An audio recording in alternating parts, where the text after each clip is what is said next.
It's tragic when people are involved in a road accident, particularly in one of our broadcast areas. And a truck driver on ice has been jailed for between 9 and 13 years for killing a Victorian mother and her son near Corowa on the New South Wales Murray border. Ryan Kenny, who was the driver of a truck for 14 hours, had been driving, and he collided with a car while he was on the wrong side of the road, and that killed a Victorian mother and her son, reports the flownews24.com.au website.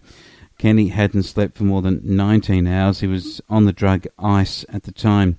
He's been jailed for 13 years for culpable driving, causing the deaths of Amanda Kilmeister, 37, and a 12-year-old son, Harrison, in northeast Victoria in November 2018.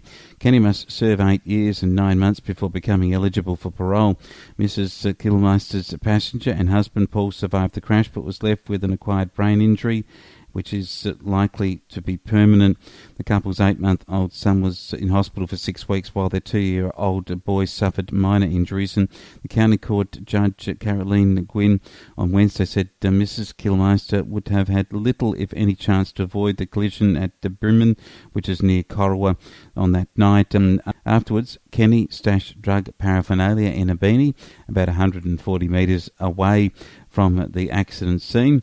And it was Judge Gwynn's comments: "I accept this would have happened in a state of panic, but I find it most concerning your first priority was to protect your own interests." The Kilmeister's fourth child wasn't in the car but was scarred forever by seeing his family members hooked up to machines in hospital, and Kenny pleaded guilty to the 2 charges, each of culpable driving causing death and negligent driving causing injury, and 1 charge of destroying evidence.